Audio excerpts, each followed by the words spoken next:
আলহামদুলিল্লাহ, সিরাতে পাকের আমরা ধারাবাহিক আলোচনায় গত সপ্তাহে আমরা এসেছিলাম। প্রকাশ্যভাবে দাওয়াত দেওয়ার কারণে চরম বিরোধিতা শুরু হয়ে যায় এবং আবু তালেবের কাছে এসে মক্কার কুরাইশগণ আবদার করে তাকে থামানোর জন্য, কিন্তু তিনি তাদেরকে বুঝে শুনে বিদায় করে দেন। থামছে না। এদিকে হাজ মৌসুম এবং বিভিন্ন মেলা আছিল, বড় বড় বাজার বসতো, মেলা বসতো। ওই সমস্ত জায়গায় সিজন উপলক্ষে রাসূলুল্লাহ সাল্লাল্লাহু আলাইহি ওয়াসাল্লাম কিভাবে দাওয়াতি কাজ করছেন সেগুলোর চিত্র এবং এইগুলোর মোকাবিলায় উল্টা দাওয়াতি কাজ কিভাবে চলছিল তার ফিরিস্তি দিয়ে আজকে আলোচনা শুরু হবে। নবী করিম সাল্লাল্লাহু আলাইহি সাল্লাম মক্কা লোকদেরকে যেমন দাওয়াত দিচ্ছেন, পাশাপাশি উফুদুল আরবদের বিভিন্ন গ্রুপ যখন ওমরা করতে আসে, হজ করতে আসে, তাওয়াফ করতে আসে, সেখানেও তিনি সুযোগ নিতেন। তারা চিন্তা করলো মক্কার লোকেরা আবু লাহাবের নেতৃত্বে কি করা যায়, এই দাওয়াত তার কিভাবে থামানো যায় যাতে অন্য লোকেরা গ্রহণ না করে। তারা পরামর্শ করে ওয়ালিদ ইবনে মুগীরার যে পরামর্শ এসেছিল যে সে হচ্ছে একজন জাদুকর, এই কথা মোটামুটি সবার কানে ঢুকাই দিতে হবে। ওকে, এখন তারা সিদ্ধান্ত নিল। নেওয়ার পরে যেখান থেকে প্রতিনিধি দল আসে রাস্তার মুখে তারা বসে থাকতো, এবং যে সমস্ত মেলা বসতো বড় বড় সেখানেও তারা যেত, যেহেতু রাসূলুল্লাহ সাল্লাল্লাহু আলাইহি ওয়াসাল্লাম সেখানে যান। আর হজের সিজনেও তারা এই কাজ করত। সবচেয়ে বেশি নেতৃত্ব দিয়েছে ওনার দুশমনের ক্ষেত্রে এই বিষয়ে আবু লাহাব, এবং তিনি যেখানে যেতেন প্রোগ্রামটা সে জেনে নিত। সে তো ওনার চাচা, আপন চাচা। বিশেষ করে ওকাদ, মিজান্না, জিল মাজাজ, এগুলো কয়েকটি বড় বড় মেলা কেন্দ্র ছিল। এই মেলাতে তিনি যেতেন আর সে গিয়ে পেছনে দিয়েই এই কাজ করত। তিনি প্রথমে তাদেরকে দাওয়াত দিতেন। একজন সাহাবী একটি ঘটনা বলছেন, তিনি হচ্ছেন রাবিয়া ইবনে ইবাদ আদ-দাইলি। তিনি প্রথম দিকে তো জাহিলি সভ্যতার ধারক বাহক ছিলেন। এক পর্যায়ে তিনি ইসলাম কবুল করেছেন। পরবর্তী পর্যায়ে তিনি বললেন যে আমি দেখেছি কিভাবে তিনি দাওয়াত কাজ করতেন আর দুশমনরা কিভাবে ওনার পেছনে পেছনে যেত। তিনি জিল মেজাজ বাজারে গিয়েছেন, মেলায়, আমি ছিলাম সেখানে। তিনি ডেকে বলছিলেন, তখনও তিনি অমুসলিম। ওই যে সাহাবী বর্ণনা করছেন রাবিয়া আদ-দাইলি, তিনি বলছেন, ইয়া আইয়ুহান নাস কুলু লা ইলাহা ইল্লাল্লাহ তুফলিহু, হে লোকেরা এই কথা বলো, সবাই এই কালেমা পড়ো, ইসলাম কবুল করো, আল্লাহ ছাড়া কোনো মাবুদ নেই, তাহলে তোমরা কামিয়াব হয়ে যাবে, সফল কাম হবে। ওয়ায়াদখুলু ফি ফিজাজিহা, তিনি এই বিভিন্ন রাস্তায় গলিতে গলিতে রাসূলুল্লাহ সাল্লাল্লাহু আলাইহি ওয়াসাল্লাম কাজ করতেন। ওয়ান্নাস মুক্তাসুনা আলাই, মানুষেরা কৌতূহলী দৃষ্টিভঙ্গি নিয়ে আগ্রহ করে ওনার কথা শুনতো। কেউ হয়তো কবুল করতো না, কিন্তু শুনতো অনেকেই। ফামা রাআইতু আহাদান ইয়াকুলু শাইআন, কাউকে ওনার কথার পরে কোনো গালমন্দ উচ্চারণ করা, বিরোধিতা করা, কোনো এই জাতীয় আমি দেখতাম না সহজে। কিন্তু তিনি একতরফা বলে যাচ্ছেন, আইয়ুহান নাস কুলু লা ইলাহা ইল্লাল্লাহ তুফলিহু। কিন্তু একটি লোককে দেখা গেল যে উনি বলে চলে গেলে পেছন দিক দিয়ে সে আবার এসে ওরা রাজুলান আহওয়ালা ওয়াদি আল ওয়াজহে, একটি বড় খুব প্রতিষ্ঠিত নেতৃত্বের অধিকারী এবং যার চেহারা টেহারাও দেখতে শুনতে খারাপ না, এরকম একটি লোক এসে ওনার কথা শেষ হলে বলতো, ইন্নাহু সাবে কাযিব, এই লোকটি হচ্ছে আমাদের দিন ধর্ম পরিত্যাগকারী মুরতাদ, মানে তাদের শিরকের ধর্ম ত্যাগ করেছে, এই জন্য এই মুরতাদ সাবে, যে তাদের বাপদাদার দিন থেকে সরে এসেছে, এর কথা তোমরা শোনো না। কাযিব, এই লোকটি মিথ্যাবাদী, সে কোনো নবী না, তার কাছে কোনো ওহী আসেনি, খবরদার তার কথা তোমরা শোনো না, মিথ্যাবাদী। তো লোকেরা বলতো, পরে জিজ্ঞেস করা হলো, ফাকুল, তো আমি জিজ্ঞেস করলাম কিছু লোককে, এতক্ষণ যে লোকটা কথা বললেন কুলু লা ইলাহা ইল্লাল্লাহ তুফলিহু, ওই লোকটা কে? আমি তো চিনি না। দাইলামি সাহাবী বলেন, আমি লোকদেরকে জিজ্ঞেস করলাম, তারা বলল মুহাম্মদ বিন আব্দুল্লাহ। তো উনি কি বলছিলেন? যে ওনার কাছে নবুয়ত এসেছে আর সবাইকে এই কালিমার দিকে ডাকলেন। কুলতুমান হাদাল্লাযী ইউকাযযিবুহু, এর পেছনে যে আরেকটি লোক এসে তাকে মিথ্যাবাদী বলে সবার কাছে অপপ্রচার করে গেল, সে লোকটিকে ক্বালু আম্মুহু আবু লাহাব, তার চাচা আবু লাহাব। এইভাবে আবু লাহাব তার এই জার্নি কন্টিনিউ করলেন। কিন্তু এর ফাঁকে দিয়ে বিভিন্ন সাহাবী এই প্রকাশ্য দাওয়াতের চলা অবস্থায় 1 জন 2 জন 5 জন করে ইসলাম কবুল করছেন, কন্টিনিউ করছে। তার মধ্যে আব্দুল্লাহ ইবনে উম্মে মাকতুম রাদিয়াল্লাহু তাআলা আনহু ইসলাম কবুল করলেন। তিনি নবী করিম সাল্লাল্লাহু আলাইহি ওয়াসাল্লাম কুরাইশদের লিডারদেরকে এবং সাধারণ ব্যক্তিদেরকে সবাই যাকে যেখানে পান সবাইকে তিনি এই কোরআন শোনান এবং ইসলামের দিকে দাওয়াত দিচ্ছেন। তো তার মধ্যে একজন ছিলেন আব্দুল্লাহ ইবনে উম্মে মাকতুম রাদিয়াল্লাহু আনহু। তিনি ইসলাম কবুল করে ফেলেছেন এবং একবার তিনি আসলেন রাসূলুল্লাহ সাল্লাল্লাহু আলাইহি ওয়াসাল্লামের কাছে কিছু কথা বলার জন্য, জিজ্ঞাসা করার জন্য দিন সম্পর্কে। কিন্তু ওই সময় নবী করিম সাল্লাল্লাহু আলাইহি ওয়াসাল্লামের পাশে ছিল কয়েকজন লিডার প্রকৃতির লোক, যারা সমাজের প্রভাব প্রতিপত্তি রাখে। তিনি তো ওদেরকে টার্গেট নিয়েছিলেন যে এরা যদি কেউ ইসলাম কবুল করে ফেলে বাকিরা সহজেই করবে বিদায় তিনি তাদের দিকে গুরুত্ব দিলেন। তাদের মধ্যে ছিল কিছু কিছু, যেমন ওয়ালিদ ইবনে রবিয়া, উতবা, শাইবা এবং এরকম কিছু প্রভাব প্রতিপত্তি সম্পন্ন লোকগুলো। তো আব্দুল্লাহ ইবনে উম্মে মাকতুম রাদিয়াল্লাহু আনহু ওনার সঙ্গে কথা বলার জন্য ঘুরঘুর করছেন, কিন্তু রাসূলুল্লাহ সাল্লাল্লাহু আলাইহি ওয়াসাল্লাম ওনাকে চান্স দিচ্ছেন না যে ওর সঙ্গে পরে কথা বলা যাবে, আগে দেখি এই লিডারগুলোকে ধরা যায় কিনা, এদেরকে ইসলামটা বোঝানো যায় কিনা।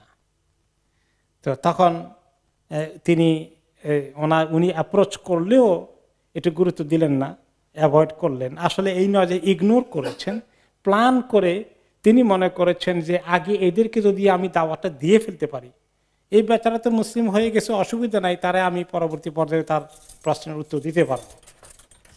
কিন্তু এই কাজটা যে করলেন, আল্লাহ তাআলা এটা পছন্দ করেননি। আল্লাহ তাআলা আয়াত নাযিল করে দিলেন, সূরা নাযিল করলেন, সূরা আবাসা। আবাসা ওয়া তাওয়াল্লা, চেহারাটাকে একটু ওনার প্রশ্নের কারণে চেহারাটার মধ্যে উনি একটু বিরক্তির ভাব প্রকাশ করলেন এবং তার থেকে মুখ ফিরিয়ে নিলেন। আনজা আহুল আমা, যে একজন অন্ধ বেচারা আসছিল তার কথাকে তিনি গুরুত্ব দিলেন না এবং এই যে আসলো তাদের কথা তিনি শোনার জন্য গেলেন। তো পরে অবশ্য নবী করিম সাল্লাল্লাহু আলাইহি ওয়াসাল্লাম রিয়েলাইজ করেছেন যে এই সূরার মধ্যে আল্লাহ তাআলা ওনাকে যেটা গুরুত্ব দিয়েছেন যে আপনার কাছে দ্বীন শিখার জন্য আগ্রহ নিয়ে যে ব্যক্তি আসে তাকে আপনি গুরুত্ব দেন, আর যে আগ্রহ দেখায় না তার পিছনে এত ঘোরাঘুরি করার কোনো দরকার নেই। এটা একটা বিশাল শিক্ষা আমাদের জন্য। আমরা অনেক সময় মনে করি যে অমুক এমপি সাহেব আসছে, ওরে বাবারে বাবা কি অবস্থা, অমুক চেয়ারম্যান সাহেব আসছে, অমুক লিডার এসেছেন, তার জন্য কি অস্থির। এরকম একজন যদি কোনো সময় মসজিদে আসে, মাদ্রাসায় আসে, অনুষ্ঠানে আসে, সবাই যদি বিশাল একটা কারবার হয়ে গেল আর কি। আর যে সাধারণ মানুষগুলো আসছে দিন শিখতে চায় তাদের ব্যাপারটা এত গুরুত্ব না। এরকম আমাদের মধ্যে মাঝে মধ্যে চলে আসতে পারে, আসে কিনা, এভাবে হয়ে যায়। দেশে বিদেশে সব জায়গায় কিছু কিছু এরকম হয়ে যায়। তো এখানে আল্লাহ তাআলা ওনাকে, নবী করিম সাল্লাল্লাহু আলাইহি ওয়াসাল্লাম, আসলে ওনার নিয়তের মধ্যে এমন খারাপ কিছু ছিল না যে এই বেচারা অন্ধ মানুষের আমি গুরুত্ব দেবে কোনো, এইরকম কিছু না, ইগনোর করা উচিত। ওনার উদ্দেশ্য ছিল একে ধরা যায় কিনা এগুলাকে, তাহলে ইসলামের কাজটা জোরদার হবে, এরকম একটা খেয়াল তিনি করেছিলেন, যেটা আমরা অনেক সময় করি। আমরা অনেক সময় মিডিয়ার পেছনে, আমরা অনেক সময় লিডারের পেছনে একটু খুব গুরুত্ব দিই, আসলে খুব খুশি হয়ে যায়, একটু দুই কথা বললো আমাদের কাছে খুব ভালো মনে হয়, মুসলমানদের শান মনে হয় যেন উঁচু হয়ে গেল। এগুলো আমাদের মধ্যে এটা আসতে পারে।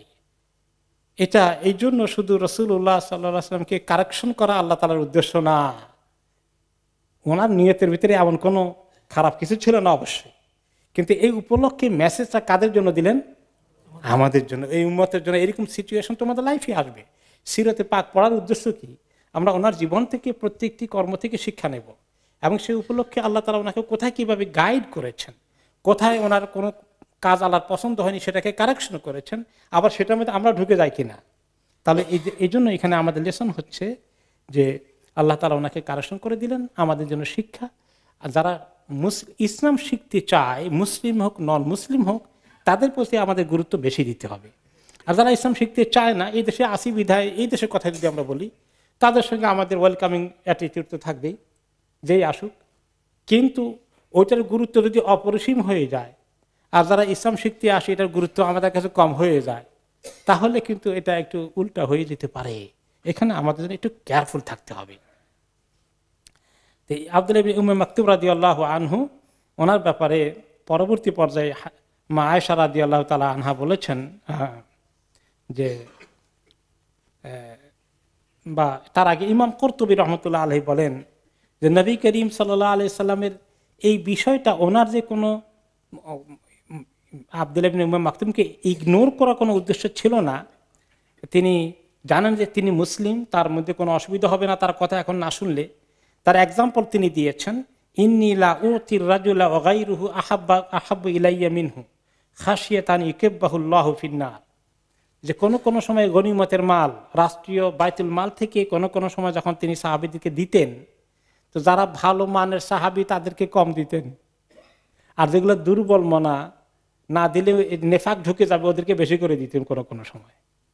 তিনি বললেন সেই উপলক্ষে যে আমি কোনো সময় কাউকে বাইতুল মাল থেকে বেশি দিয়ে দেই, কিন্তু আমার মনে চায় তাদেরকে না দিয়া আরো ভালো লোক আছে ওদেরকে বেশি দিতে। তো ভালো লোকদেরকে বেশি না দিয়া একটু কমবখ্ত যারা দিল যাদের দুর্বল, ইমান দুর্বল, ওদেরকে বেশি করে দেই। খাসিয়াতান আন ইউকিব্বাহুল্লাহু ফিন্নার, আমার আশঙ্কা হয় আমি না দিলে এরা উল্টা পাল্টা দিকে মুনাফিকি করবে, শেষে জাহান্নামে চলে যাবে। ওদেরকে জাহান্নাম থেকে উদ্ধার করার জন্য কিছু দিয়ে টিয়ে ঠিক রাখি, যাতে ওদের আকীদা ইমান উল্টে না যায়। তো এইখান থেকে ইমাম কুরতুবী দলিল নিয়েছেন যে আসলে রাসূলুল্লাহ সাল্লাল্লাহু আলাইহি সাল্লাম জানতেন আব্দুল্লাহ ইবনে উম্মে মাকতুম ওনার এতটুকু ইমানি মজবুতি আছে, ওনার কথা সাড়া না দিলে উনি মনকষ্ট পেয়ে নবী করিম সাল্লাল্লাহু আলাইহি ওয়াসাল্লামের বিরুদ্ধে অবস্থান নেবেন না। কাজেই এখানে এইটা আমাদের বুঝার বিষয়। মা আয়েশা রাদিয়াল্লাহু তাআলা আনহা পরবর্তী পর্যায়ে তিনি বলেছেন যে এই লোকটা যে আসছে আব্দুল্লাহ ইবনে মাকতুম, যে উনি ওই লোক যার বিষয় নিয়ে আল্লাহ তাআলা নবী করিম সাল্লাল্লাহু আলাইহি ওয়াসাল্লামকে একটু ভৎসনা করেছেন, একটু ক্রিটিসাইজ করেছেন যে আপনি কেন তার থেকে চেহারা ফিরিয়ে নিয়েছিলেন, যদিও আল্লাহ তাআলা ওনার উদ্দেশ্য জানেন। তো এইভাবে ইসলাম কবুল করা জার্নি অব্যাহত থেকেছে কিছু কিছু নাম করা ব্যক্তি। তার মধ্যে একজন হচ্ছেন আবু যার আল গিফারি রাদিয়াল্লাহু আনহু। বিরোধিতা চরম পর্যায়ে আছে, কিন্তু ইসলাম কবুল করার কাজও চলছে পাশাপাশি। ওনার ইসলাম কবুল করার কাহিনীটি একটা চমৎকার কাহিনী। তিনি ওনার নাম, আসল নাম হচ্ছে জুনদুব ইবনে জুনাদা।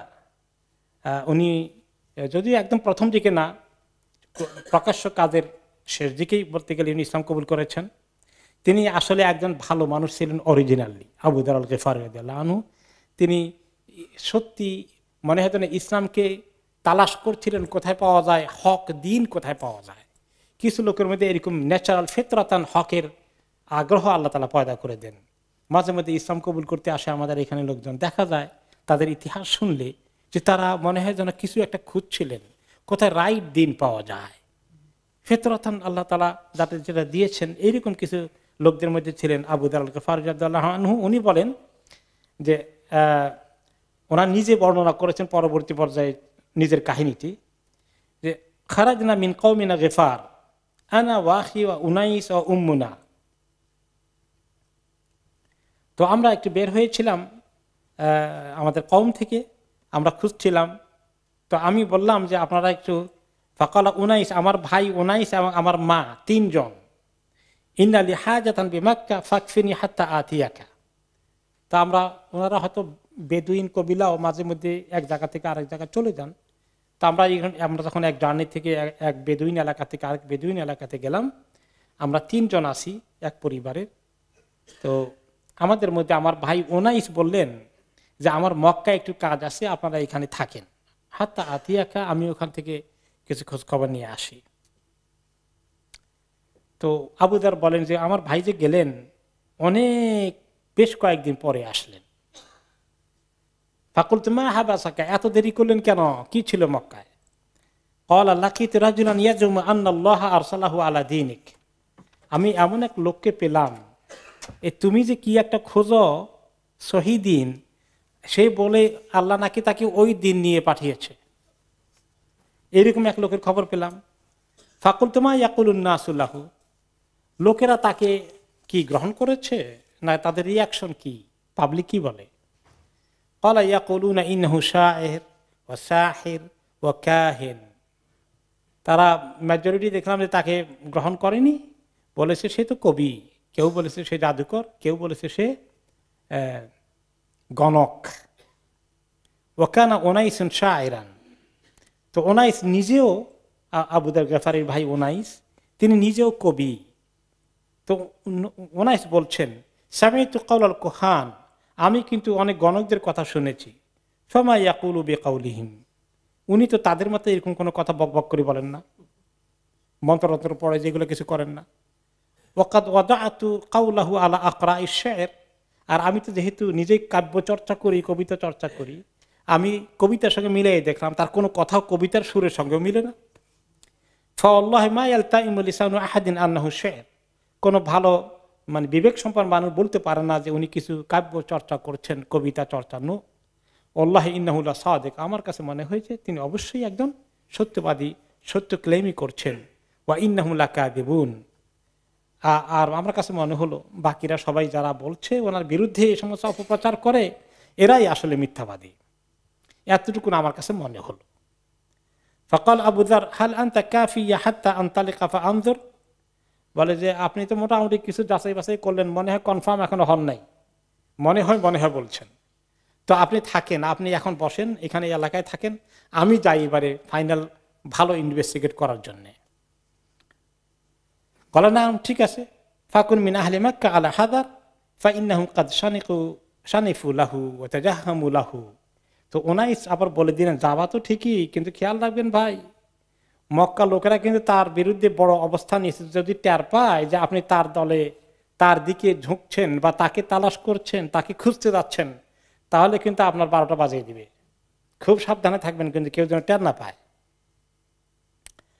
আবু যর বললেন যে হাত্তা কাদিমতু মাক্কা, আমি মক্কা আসলাম এবং আমি কয়েকজন লোককে পেলাম, তো তাদেরকে জিজ্ঞেস করলাম, আচ্ছা ওই যে একটা লোক আছে তোমাদের সমাজে ধর্মত্যাগী লোকটা কই? তারপর মোরতাদ তোমাদের ধর্ম থেকে, সেই লোকটা কই? তখন সে বলল যে ওই যে কালা সাবি, ওই যে ওই লোকটা দেখা যায় ওই যে অমুক জায়গায়। ওকে, ফাআশারা ইলাইয়া,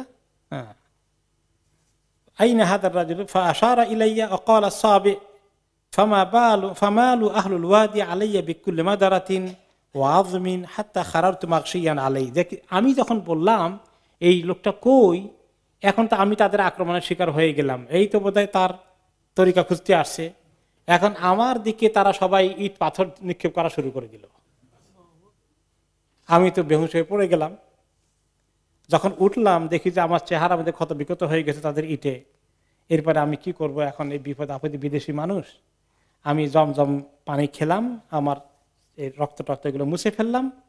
তো আমি এখন ওনাকে তো আমার এরা কেউ দেখিয়ে দেবে না, বুঝতে পারছি, আমি তো চিনিও না ওনাকে, কিভাবে ওনার সন্ধান পাই, কাকে জিজ্ঞাসা করলে তো আবার আক্রমণ করবে। তখন আমি এই 1 মাসের মতো কাটালাম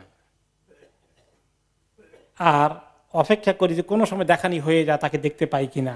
আর 1 মাস আমি কি করলাম, আমার তো খাবার দাবার নাই, আমি বিদেশি মানুষ, সাথে সামান্য আনসার শ্বাস হয়ে গেছে। বাকি দিনগুলো শুধু আমি জমজম খেলাম, আলহামদুলিল্লাহ। আমার চেহারাটা যেগুলো ক্ষত বিক্ষত হয়ে গেছিল, অজু করতে করতে ধুইতে এটাও ভালো হয়ে গেল। আর আমি জমজম দিয়ে যেন আমার পেট ভরে যায় এরকম মনে হলো। আর আমার শরীর যেরকম, আমি স্বাস্থ্য নিয়ে আসছিলাম, জমজম খেয়ে আলহামদুলিল্লাহ স্বাস্থ্য আরো ভালো হয়ে গেল, একদম সুন্দর সুঠাম দেহের অধিকারী হয়ে গেলাম 1 মাসের ভিতরে। এইভাবে এখন আমি তো এক তালে আসি, এক জিনিসের খোঁজে আসি, সেটা পাই কেমনে?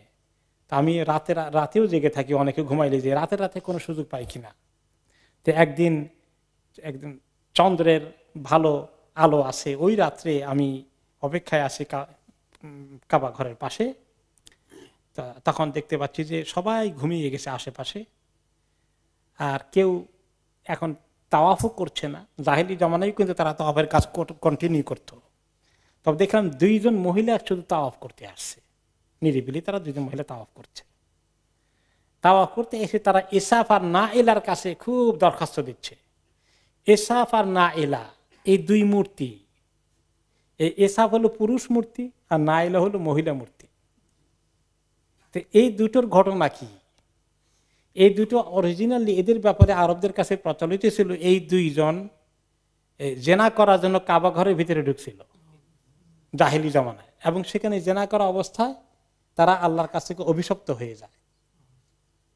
ওকে, অভিশপ্ত হওয়ার কারণে আল্লাহ তাআলা তাদেরকে পরবর্তী পর্যায়ে অভিশপ্ত করেন এবং তাদেরকে পরবর্তী পর্যায়ে এরা করে মূর্তি বানায়। এই অভিশপ্ত লোকগুলো এখন তাদের পূজনীয় হয়ে গেল। তো ওই 2 জনের কাছে গিয়ে তারা যখন খুব আবদার করছে, দরখাস্ত দিচ্ছে, আমি এটা দেখলাম, দেখি যে আমার কাছে খুব খারাপ লাগছে। অহমা তাদু ইয়ানি ইসাফ আর না এলা, ইসাফ আর না এলার মতো এই মূর্তিগুলোর কাছে গিয়ে যখন দরখাস্ত দেওয়া শুরু করে দিল, আমি তাদের কাছে গেলাম। এই আবু যর গফারের মাইন্ডে কিন্তু তাওহীদ আছে, এতটুকু উনি বুঝতে পারছেন। ফাকুলতু আনকিহু আহাদুহুমাল আখার, বললাম যে এই যে মাবুদগুলোর কাছে এরা তো জেনাকারে নিয়েছিল, তো কমপক্ষে এই 2টার বিয়ে করাই দাও আগে, হালাল করে দাও, তারপরে না তোমরা তাদের কাছে হারাম করে কাছে চাও, অন্তত হালাল করে দাও। মানে এটা হালাল তো করা যাবে না এখন। আর উনি তাদেরকে চান্স নিচ্ছে যে তারা কি বোকামি করছে, জেনাকারিনী মূর্তির কাছে গিয়ে দোয়া করতেছে, সাহায্য চাচ্ছে। আমি তাদেরকে থামানোর জন্য এই কথা বললাম যে কার কাছে চাও, কিন্তু তারা থামলো না। ফাআতাতা আলাইয়া, তারা আমার কাছে আসে, বরং আমাকে চ্যালেঞ্জ করতেছে, কি তুমি কি বলতে চাও? ফাকুলতু ওয়াহানুন মিসলুল খাসাবা, আর এগুলা তাদের এইটা একটা সাংকেতিক কথা। তার অর্থ হচ্ছে যে এগুলো তো সব মানে উল্টাপাল্টা লিঙ্গ বানাইয়া রাখছে, খারাপ জিনিস, যে হিন্দুদের লিঙ্গ পূজা আছে না, এরকম খারাপ জিনিসের কাছে যারা অপকর্ম করেছে এদের কাছে চাও। কিন্তু আমি কথাগুলোকে মানে উনি ভদ্রতা নষ্ট না করে ইঙ্গিতে বলছেন, বললেন আর নিলাম আকনি, আমি তাদেরকে মেনশন করি নাই যে এরা জেনাখোর ছিল, তাদেরকে এইভাবে ইঙ্গিত করে বোঝানোর চেষ্টা করলাম। কিন্তু ইঙ্গিতটাও তাদের কাছে খুব খারাপ লেগেছে, মাবুদের ব্যাপারে এত বড় তহমত, জঘন্য কথা। তারা তখন খুব উলুধ্বনি দিতে দিতে এখান থেকে বের হয়ে গেল। আমার কথা আর তাদের কাছে সহ্য হলো না, যেতে যেতে বলছে, লাউকানা হাহুনা আহাদুন মিন আনফারিনা, আহারে আমাদের সঙ্গে যে আমাদের দল আসছিল, কাফেলা আসছিল, তারা যদি থাকতো এখন এই ব্যাপারে ভালো করে সাইজ করতে পারতো। মাবুদের ব্যাপারে এত বড় কথা। তা এই কথাবার্তা শেষ, আবু যর গফারি বলেন যে এই সময় দেখি যে রাসূলুল্লাহ সাল্লাল্লাহু আলাইহি ওয়াসাল্লাম আবু বকর নিয়ে সামনে আসছেন। আমি তো আর চিনি না, পরে আর কি উনি চিনলেন। 2 জনেই এই সবাই যখন ঘুমিয়ে গেছে, মধ্যরাতের পরে ওনারা আস্তে করে নেমে আসছেন। উঁচু পাহাড় থেকে নামতে হতো তখন, তাই না? কাবা শরীফের নিচে ছিল না, পাহাড় উপর থেকে নেমে আসছেন। আমাকে দেখে ফেললেন। ওনারা বললেন, ফাকালা মা লাকুমা, ওই 2 জন যখন নেমে আসলেন, এই 2 মহিলা তখন চলে যাচ্ছে। তো নবী করিম সাল্লাল্লাহু আলাইহি সাল্লাম আর আবু বকর ওনাদেরকে জিজ্ঞাসা করলেন, ওই 2 মহিলাকে, মা লাকুমা, কি ব্যাপার, তোমরা ওখান থেকে তাড়াতাড়ি সরে আসছে, ব্যাপার কি? ক্বালাত আসসাবিউ বাইনাল কাবা ওয়াস্তারি, আর এই ধর্মত্যাগী একটাকে পাইছিলাম ওখানে, কাবার গিলাফের মাঝখানে গিয়ে ওখানে তাকে পেলাম। ক্বালা মা ক্বালা লাকুমা, সে তোমাদেরকে কি বললো? ক্বালা লানা কালিমাতান তামলাউল ফাম, এমন কথা বলছে যে কথা বলে মুখ ভর্তি হয়ে যায়। তো সব ইঙ্গিতের কথা আর কি। আরব জাহেলি সমাজেও দেখা যায় তাদের কথা বলার মধ্যে মানে যথেষ্ট লজ্জা, সম্ভ্রম, সভ্যতা, ভদ্রতা এগুলো আছে। তো বলেছে এমন কথা বলছে যে কথা বলা যাবে না, একে মুখ ভর্তি হয়ে যাবে। তো এতটুকুন ওই 2 জনেরকে জিজ্ঞাসা করার উত্তর শেষ। আবু দার এবার বলেন, ফাজা রাসূলুল্লাহ সাল্লাল্লাহু আলাইহি ওয়াসাল্লাম হুয়া ওয়া সাহিবু হাত্তা ইসতালাম আল হাজার, ওই 2 জন আসলেন নবী করিম সাল্লাল্লাহু আলাইহি ওয়াসাল্লাম আবু বকর, ওনারা হাজরে আসওয়াদে চুমু খেলেন, এরপরে তাওয়াফ করলেন বাইতুল্লাহ, এরপরে নামাজ পড়লেন, যখন আমি শুধু তামসা দেখি কি করে, নামাজ পড়া শেষ হয়ে গেলে আমি ওনাদের কাছে আসলাম এবং এসে আমি সালাম দিয়ে ফেললাম। এবং আমার ইয়াকিন হয়ে গেছে, ওই যে ভাইয়ের কথায় উনি বুঝতে পেরেছেন যে উনি আল্লাহ নবী, ওনার দিলের ভিতরে ইয়াকিন হয়ে গেছে সরে জমিনে নিজে আসলে ওনার সঙ্গে দেখা করতেই এসেছেন। ওনার ইমান আগে থেকেই ঢুকে গেছে। বলে যে আমি ওনাকে বললাম আসসালামু আলাইকা ইয়া রাসূলুল্লাহ, দাওয়াত না পেয়েই দাওয়াত গ্রহণ করে ফেলেছেন। ফাকাল রাসূলুল্লাহ সাল্লাল্লাহু আলাইহি ওয়াসাল্লাম ওয়া আলাইকুম আসসালাম ওয়া রাহমাতুল্লাহ। তিনি এই কথা বলে আমাকে জবাব দিলেন, বলেন মিম্মান আনতা, আরে আপনি কোন দেশ থেকে আসছেন? কুলতু মিন গিফার, আমি গিফার কবিলার লোক, সেখান থেকে এসেছি। ক্বালা ফাআহওয়া বিয়াদিহি ফাওয়াদাহা আলা জাবহাতিহি, এই কথা শুনে তিনি ওনার হাতটাকে এভাবে কপালে মারলেন একটু এরকম করে। ওনার এই অবস্থা দেখে আমি চিন্তায় পড়ে গেলাম। আবু যার বলেন ফাকুলতু ফি নাফসি কারিহা আন্নী ইনতামাইতু ইলা গিফার, আমার কাছে মানে হলো আমার পরিচয় গিফার কবিলা থেকে দেওয়ার কারণে বোধহয় উনি বেশি পছন্দ করলেন না। উনি মনে হয় যেন মাইন্ডটা মুড অফ হয়ে গেল কিনা, আমার এরকম আশঙ্কা হয়ে গেল এরকম যখন করলেন। তারপরে তিনি বললেন মাতা কুনতা হাহুনা, এখানে কবে থেকে আপনি আসছেন, কতদিন থেকে? তিনি বললেন আমি প্রায় 1 মাস ধরে এখানে আসি। তো 1 মাস কোথায় খাওয়া দাওয়া করলেন বিদেশি মানুষ? বললেন যে আমার কোনো খাওয়া দাওয়ার ছিল না, আমি শুধু জমজমের উপরে রিলাই করেছি। এবং দেখেন আমার যে স্বাস্থ্য নিয়ে আসছিলাম, এই জমজম খেতে খেতে স্বাস্থ্য আরো ভালো হয়ে গেছে আলহামদুলিল্লাহ। খানা ছাড়াই 1 মাস থেকেছি, কোনো ক্ষুধার আমি আর কোনো কষ্ট পাইনি।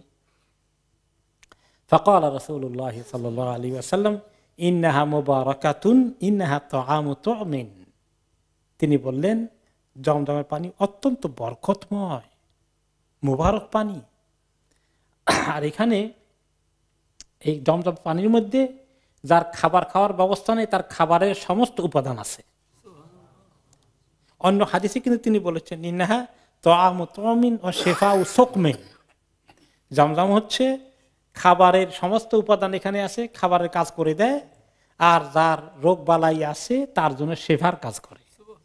এই জন্য আমরা যখন হজ উমরায় যাব বেশি করি কিন্তু উমরা খাবেন, জমজম খাবেন। যত আপনি অন্য খাবার খান আর না খান, জমজম বেশি করে খাবেন। ওই যে মানুষের বোতলের পানি কিনে কিনে খায়, ওইটার তুলনায় গুরুত্ব দিবেন কোনটার বেশি, যদি পাওয়া যায় জমজম। জমজম যতবার খাবেন যতক্ষণ আসেন সেখানে। মা ও জমজম লে মাসুরি বালাহু, জমজমের পানি যে নিয়তে খাওয়া হয় সেই নিয়ত হাসিল হয়ে যায়। ওনার খাবার নাই, খাবারের নিয়তে খেয়েছে, খাবারের কাজ করে দিয়েছে। রোগী মানুষ অসুস্থতা দূর করার জন্য আল্লাহর কাছে নিয়ত করলে ইনশাআল্লাহ অনেকেই ফায়দা পেয়েছেন, পরীক্ষিত। তারপর আবু বকর রাদিয়াল্লাহু আনহু বললেন ইয়া রাসূলুল্লাহ ইযানলি ফি তাআমিহি লাইলা, আপনি আমাকে পারমিশন দিবেন আমি এই বেচারাকে আজকে মেহমানদারি করব রাত্রে। তিনি তো অবশ্যই অ্যালাউ করলেন। বলেন আমি আবু বকর এবং রাসূলুল্লাহ সাল্লাল্লাহু আলাইহি ওয়াসাল্লাম 3 জনেই রাতে গেলাম ওনার ঘরে। আবু বকর যখন দরজা খুললেন, খুলেই তিনি তায়েফের ফ্রেশ কিসমিস বের করে নিয়ে আসলেন। তায়েফ কিন্তু আঙ্গুরের জন্য খুব ভালো, ওই আঙ্গুরের কিসমিসটা খুব মজা। আঙ্গুর তো কিসমিস বানানো হয় আঙ্গুরকে ড্রাই করে, তো খেলাম, খুব ভালো লাগলো। এরপরে আমি তাদের ওখানে খাওয়া দাওয়া করলাম আর একটু। তাহলে যে যখন আঙ্গুরের এই কিসমিস খেলাম, 1 মাস পরে প্রথম কোনো খাবার জাতীয় জিনিস মুখে ঢুকালাম। এরপরে আমি নবী করিম সাল্লাল্লাহু আলাইহি ওয়াসাল্লামের সাথে পরিচয় হয়ে গেল, ইসলাম কবুল ফরমালি ওনার সঙ্গে হয়ে গেল। এরপরে উনি আমাকে বললেন যে রেডি হয়ে যাও, তুমি তোমার ছিলা এখানে, ফাহাল আনতা মুবাল্লিগুন আন্নী কওমাকা, এখন তুমি তোমার কওমের কাছে গিয়ে আমার পক্ষ থেকে এই দাওয়াতি কাজ করবো তো? এটা বুঝে শুনে ওনাকে আল্লাহ আল্লাহ আইয়ান ফাহুম বিকা ওয়া ইয়াজুরাকা ফীহিম, আশা করা যায় দাওয়াতি কাজ করতে পারলে তোমার দ্বারা আল্লাহ তাআলা অনেক ফায়দা নেবেন এবং তাদের সবাই যত লোককে তুমি দাওয়াতি কাজে ঢুকাতে পারবা, দিনের দিকে ঢুকাতে পারবা, সবার সমপরিমাণ নেকি আল্লাহ তাআলা তোমাকে দান করবেন। আবু যার বললেন যে আমি তারপরে ওনা থেকে বিদায় নিয়ে চলে আসলাম, আমার সঙ্গে দেখা তো হয়ে গেছে, কাজ হয়ে গেছে, আর আমার এখানে থাকার আর প্রয়োজন নাই। উনিও দায়িত্ব দিলেন আমি চলে আসার জন্য, আমি চলে আসলাম। আসার পরে ভাই উনাইসের সঙ্গে দেখা হলো। ভাই বললেন, মা সোনাতে এতদিন থাকলেন, কি করলেন? বলতো সনাতু আন্নি আসলাম তু অসাদ্দাক্তু, আমি কি করছি, আমি তো কাম করছি, বিশ্বাস করে ঈমান নিয়ে ইসলাম কবুল করে এসেছি। ক্বালা উনাইসুন ফামা বি রাগবাতুন আন দীনিকা, বলেন যে যেই দিন আপনি কবুল করছেন, আপনি কি মনে করছেন আমি ওটার বিপক্ষে আছি নাকি? ফাইন্নী কাদ আসলাম তু অসাদ্দাক্তু, আমিও ইসলাম কবুল করে ফেলছি, বিশ্বাস করছি, মানে ওনাকে কয় নাই, কি জানি ওনার রিয়াকশন কি হবে না হবে। তারপরে বলে দুইজনে যখন এক হয়ে গেছে, সেও মুসলিম আমিও মুসলিম, সে তো আমাকে বলে নাই। সুম্মা আতাইনা উম্মানা, এই দুইজনে মিলে মায়ের কাছে গেলাম, বললাম যে মা জরুরি খবর, এই তো এই দিন পেয়ে গেছি আমরা, নবী মুহাম্মদের কাছে দুইজনেই কালেমা পড়ে ফেলেছি। তো মা বললেন, ফামা বি রাগবাতুন আন দীনিকুমা, তোমাদের দুইজনের দিনের ব্যাপারে আমার কোনো আপত্তি নেই। ফাইন্নী আসলামতু ওয়াসাদ্দাক্তু, খালাস আমি ইসলাম ঈমান এনে ফেললাম, কবুল করে ফেললাম। এরপরে আমরা কওমে গেফারের কাছে আবার ফেরত চলে আসলাম, আমাদের কবিলার কাছে। আমরা এসে দাওয়াতি কাজ করতে থাকলাম। আলহামদুলিল্লাহ, তারা প্রায় অর্ধেক লোক হিজরতের আগেই বা মক্কা দখলের আগেই অর্ধেক লোক ইসলাম কবুল করে ফেললেন। এবং সেখানে তাদের যিনি লিডার ছিলেন কবিলার, ইমা ইবনু রাখস আল গেফারি, তিনি নিজেই ইসলাম কবুল করে ফেললেন এবং তিনি নিজেই তাদের জামাতে নামাজ কায়েম করে সেখানে ইমামতি করা শুরু করে দিলেন। এরপরে আমরা যখন আসলাম, পরবর্তী পর্যায়ে অবশ্য যখন নবী করিম সাল্লাল্লাহু আলাইহি সাল্লাম মদিনায় গেলেন এবং বদর ওহদের যুদ্ধ শেষ হয়ে যায়, মদিনায় ইসলাম মোটামুটি মুসলিম সমাজ প্রতিষ্ঠিত হয়ে যায়, তখন গেফার কবিলার বাকি অর্ধেক যারা ইসলাম কবুল করে নাই, তারাও মদিনায় চলে আসলো ইসলাম কবুল করার জন্য। তারা যখন আসলো এবং তাদের আখ্যান দিয়ে আসছিল আসলাম নামে আরেকটি কবিলা, তারাও এসেছিল ইসলাম কবুল করতে। ফালাম্মা আ'লানু ইসলামাহুম ইনদা রাসূলিল্লাহ সাল্লাল্লাহু আলাইহি ওয়াসাল্লাম, এই দুই কবিলার প্রচুর সংখ্যক লোক যখন ইসলাম কবুল করে ফেললো, তখন নবী করিম সাল্লাল্লাহু আলাইহি ওয়াসাল্লাম খুশি হয়ে বললেন, গেফারুন গাফারাল্লাহু লাহা ওয়া আসলামু সালামাহাল্লাহ, যে গেফার কবিলার লোকদেরকে সবাই ইসলাম কবুল করে ফেললো, আল্লাহ তাআলা এই সবাইকে মাফ করে দিলেন। আর আসলাম কবিলা সবাই ইসলাম কবুল করলো, সবার সঙ্গে আল্লাহ তাআলা সন্ধি চুক্তি হয়ে গেল, তার মানে আল্লাহর সঙ্গে তাদের কোনো দুশমনী আর থাকলো না। এভাবে আবু যর রাদিয়াল্লাহু তাআলা আনহু ইসলামের কাহিনী আসলো। এইভাবে অনেক লোক ইসলাম কবুল করছে। এখন আসলো যে কুরাইশদের দুশমনী, যত ইসলাম কবুল করে লোকেরা তত দুশমনী তাদের তুঙ্গে উঠে। এখন তারা চিন্তা করলো, না আস্তে ধীরে দুশমনী করলে হবে না, জোরে সোরে দুশমনী করতে হবে।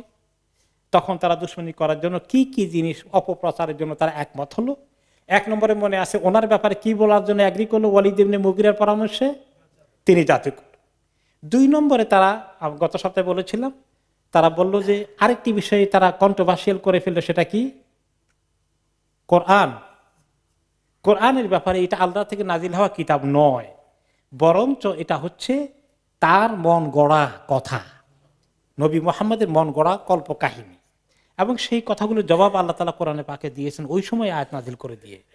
তারা, আল্লাহ তাআলা বলেছেন, ইন্নামা ইউআল্লিমুহু বাশার, না সূরা, এটা হলো সূরা নাহলের 103 নম্বর আয়াতে, তাকে একটি লোকে শিখাই দেয়।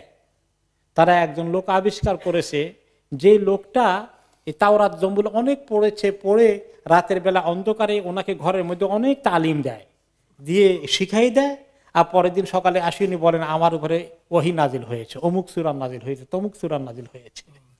ইউআল্লিমুহু বাশার, এটা আল্লাহ তাআলা বলছেন। তারা অভিযোগ করে যে ওনাকে কোনো একজন শিক্ষক মানুষ আছে, সে তাকে শিখায়। এরপরে সূরা আল ফুরকানের 4, 5, 7 নম্বর আয়াত আসছে, ওয়াকালু আসাতিরুল আউয়ালিন ইকতাতাবাহা ফাহিয়া তুমলা আলাইহি বুকরাতাও ওয়া আসীলা।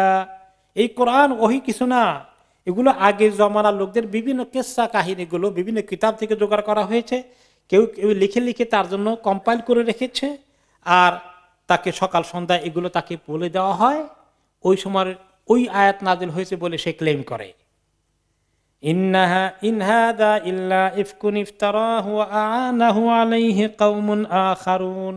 তারা আরো অভিযোগ করেছে যে এটা অত্যন্ত জঘন্য মিথ্যা কথা এই মুহাম্মদ রচনা করে, আর এই বিষয়ে আসলে অনেক লোক তাকে সাহায্য করে, অনেকের হেল্প নিয়ে এগুলো বানিয়ে বানিয়ে সে এগুলা ক্লেম করে।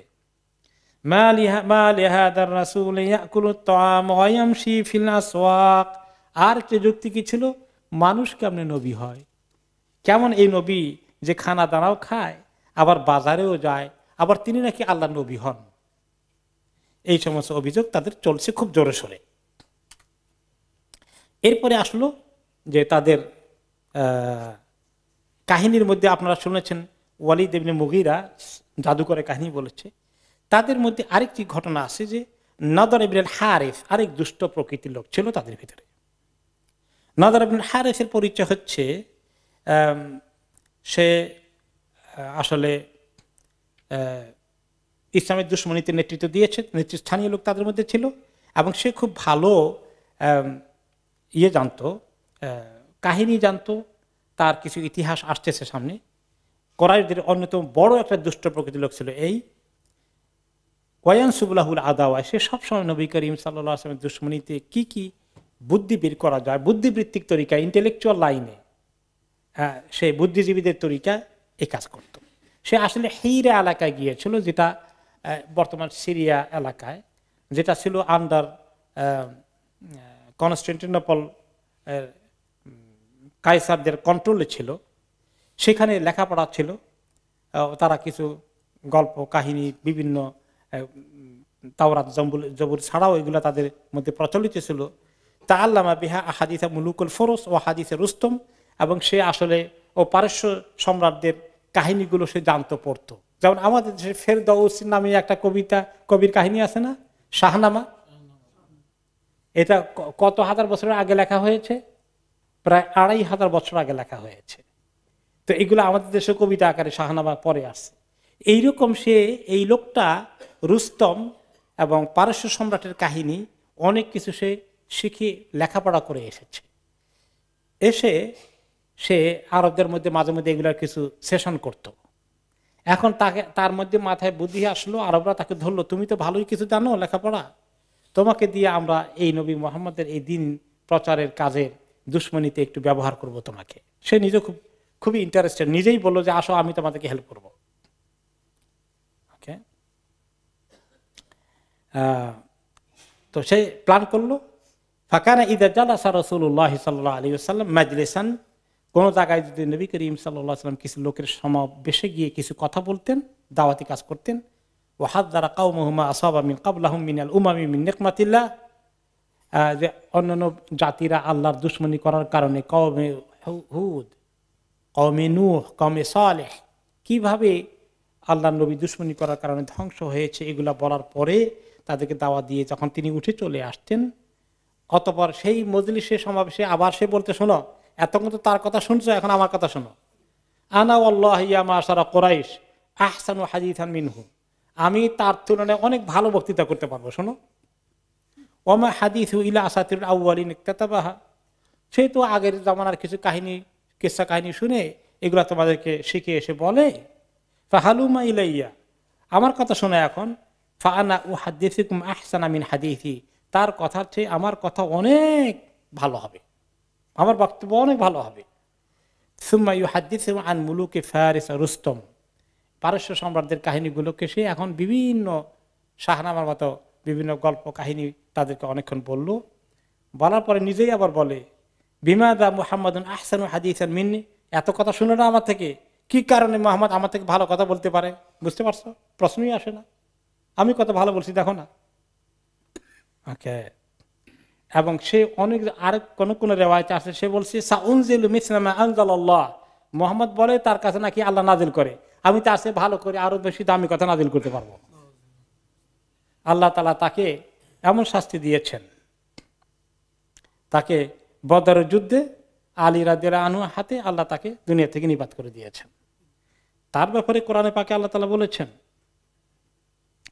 ইযা তুতলা আলাইহি আয়াতুনা ক্বালা আসাতিরুল আউয়ালিন, যখন তাদের প্রতি আমার আয়াতগুলো নাজিল করা হয় তখন তারা বলে আগের জমানার লোকদের কিসসা কাহিনী, এটা ওহী টহি কিছু না। ওকে, অন্য আয়াতে আল্লাহ তাআলা বলেছেন ওয়াইলুল লিকুল্লি আফাকিন আসিম, ধ্বংস ওই সমস্ত মিথ্যাবাদীদের জন্য যারা ক্রিমিনাল, ইয়াসমাউ আয়াতিল্লাহি তুতলা আলাইহি, যখন আল্লাহর আয়াতগুলো তাকে তেলাওয়াত করে শোনানো হয়, সুম্মা ইউসিররু মুস্তাকবিরান কাআন লাম ইয়াসমাহা, তখন সে স্পর্ধা দেখায়, সীমালঙ্ঘন করে, তাকাব্বুর করে, এগুলোকে মনে হয় যেন শুনেই নাই কিছু এগুলো। ফাবাশশিরহু বিআযাবিন আলীম, তাকে কঠিন শাস্তির সুসংবাদ দান করুন। এইগুলো এই আরেক তরিকা বুদ্ধিজীবীদের মাধ্যমে কিভাবে ইসলামকে ঠেকানো যায়। 3 নম্বর তরিকা হচ্ছে মিন আসালিবিহিম আস-সুখরিয়া ওয়াল ইস্তিহজা ওয়াত তাকযীব, উপহাস, ঠাট্টা, মশকারি, বিদ্রূপ এবং অপপ্রচার, বিভিন্ন রকমের তহমত দেওয়া, বিভিন্ন রকমের লেবেলিং করা। তার মানে ওয়ান অফ দ্য লেবেলিং এর আসছে কোরআন পাকে সূরা হিজরের 6 নম্বর আয়াতে, وقالوا يا أيها الذي نزل عليه الذكر إنك لمجنون, তারা বলতো, হে ওই লোকটি যে দাবি করো তার প্রতি জিকির ওয়াহি নাজিল হয়েছে, তুমি একটা নিশ্চিত পাগল। মাজনুন, মাজনুনের দুটো অর্থ, একটা হলো পাগল আর একটা অর্থ হলো জিনে ধরা, ভূতে পাওয়া।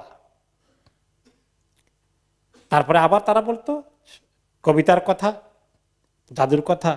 ওয়াজিবু আন জাআহুম মুনযিরুম মিনহুম ওয়া ক্বালাল কাফিরুন হাযা সাহিরুন কাযযাব, তারা খুবই আশ্চর্য হয়ে যায় যে তাদের কাছে একজন সতর্ককারী এসেছে, আর কাফেররা বলে এই লোকটি হচ্ছে জাদুকর এবং মিথ্যাবাদী।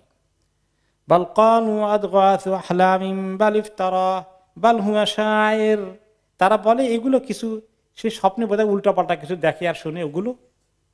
আর কেউ কেউ আবার বলে না, সে নিজে মিথ্যা কথা রচনা করে, আবার বলে বাল হুয়া শায়ের, না এগুলো কিছু না, সে আসলে একটা কবি ইত্যাদি।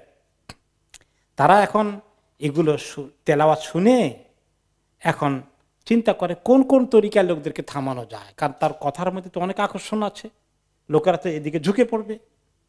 তখন তারা বিভিন্ন তরিকার মধ্যে একটা হলো যে তাকে নিয়ে বিদ্রূপ করো, তার ব্যাপারে যেখানে সমাগমের জনসমাগম হয় সেখানে তাকে মানে ইনসাল্ট করে বিভিন্ন রকম বিদ্রূপের লাইনে কথা বললো, সে খবর আল্লাহ তাআলা দিয়েছেন।